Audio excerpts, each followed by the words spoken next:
প্রাক্তন মুখ্যমন্ত্রী অরবিন্দ কেজরিওয়ালও হেরে গেলেন। হারতে হয়েছে প্রাক্তন উপমুখ্যমন্ত্রী মনীষ সিসোদিয়াকেও। কিন্তু রাজধানীতে কেন এমন ভরাডুবি আপ এবং কংগ্রেসের? দীর্ঘ ২৭ বছর পর রাজধানীর মসনদে দখল নিতে চলেছে বিজেপি। অরবিন্দ কেজরিওয়ালের আম আদমি পার্টিকে ধরাশায়ী করে পদ্ম ফুটেছে দিল্লির বিধানসভা নির্বাচনে। গেরুয়া শিবিরের জয়ের খবর আসার পরেই সমাজ মাধ্যম এক্সে বার্তা দিলেন দেশের প্রধানমন্ত্রী নরেন্দ্র মোদী। জনগণের এই রায়কে স্বাগত জানিয়েছেন মোদী। এই প্রসঙ্গে সামাজিক মাধ্যমে তিনি লেখেন, দিল্লির ভাই বোনদের এই রায় আমি নতশিরে গ্রহণ করছি। দিল্লির ভোটে ঐতিহাসিক ফলাফলের মাধ্যমে বিজেপিকে ক্ষমতায় আনার জন্য ধন্যবাদ। জনগণের এই আশীর্বাদ পেয়ে আমরা অত্যন্ত গর্বিত। এরপরেই তিনি লেখেন, আমাদের এটা গ্যারান্টি দিল্লিকে উন্নত করব, বিকশিত ভারতের উদ্দেশ্যে যা যা করণীয় আমরা তাই করব। দিল্লির জনতাকে এক উন্নত জীবনযাপন প্রদান করাই আমাদের প্রধান লক্ষ্য। অরবিন্দ কেজরিওয়াল, মনীষ সিসোদিয়া, সত্যেন্দ্র জৈন, সৌরভ ভরদ্বাজ বিজেপির ঝড়ে মুখ থুবড়ে পড়েছেন একের পর এক হেভিওয়েট প্রার্থী। মুখ্যমন্ত্রী অতিশী মার্লেনাকে বাদ দিলে কার্যত ধুয়ে মুছে সাফ হয়ে গিয়েছে আম আদমি পার্টি। টানা তৃতীয়বার দিল্লি বিধানসভায় কোনো আসন পায়নি কংগ্রেস। ফলে বিজেপির জয় শুধু ঐতিহাসিকই নয়, এক পেশেও। এক্স পোস্টে কর্মীদের ধন্যবাদ জানিয়েছেন অমিত শাহ।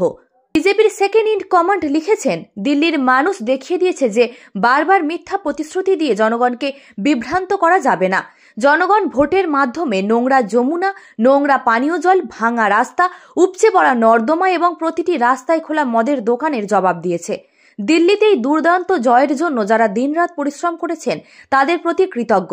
সমস্ত কর্মীকে আন্তরিকভাবে অভিনন্দন জানাই।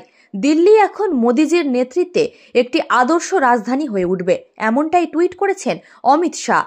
এখনো পর্যন্ত ফলাফল যা দেখা যাচ্ছে তাতে ৪২টিরও বেশি আসনে এগিয়ে বিজেপি, ২২ আসনে এগিয়ে আম আদমি পার্টি, কংগ্রেস 0।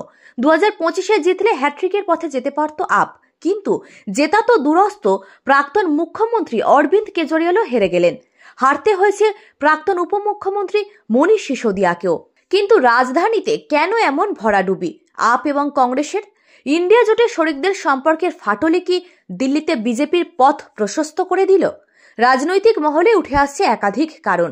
তবে ইন্ডিয়া শরিকদের একযোগে না লড়ার ফলেই যে দিল্লিতে ফের উজ্জ্বল গেরুয়া শিবির, তার নিজের টুইটে একরকম স্পষ্ট করেছেন ইন্ডিয়া জোটের শরিক তথা জম্মু কাশ্মীরের মুখ্যমন্ত্রী অমর আবদুল্লাহ। খানিক খোঁচা দিয়েই এক্স হ্যান্ডেলে তার পোস্ট, আরও নিজেদের মধ্যে লড়াই করো। ভোটের ফলাফলেও খানিকটা পাওয়া গিয়েছে ইন্ডিয়া জোটে ভাঙনের পরিচয়। দিল্লির ভোটে কংগ্রেসের ভাড়ার এখনো পর্যন্ত 0, কিন্তু জিততে না পারলেও কংগ্রেসের কারণে একাংশ ভোট কেটে গিয়ে হার হয়েছে একাধিক আপ নেতার। নয়াদিল্লি আসনে বিজেপির প্রবেশ সাহিব সিংহের কাছে হারতে হয়েছে অরবিন্দ কেজরিওয়ালকে। কেজরি হেরেছেন 4089 ভোটে। ওই আসনে কংগ্রেস প্রার্থী করেছিল দিল্লির প্রাক্তন মুখ্যমন্ত্রী শীলা দীক্ষিতের পুত্র সন্দীপ দীক্ষিতকে। তিনি পেয়েছেন 4254টি ভোট।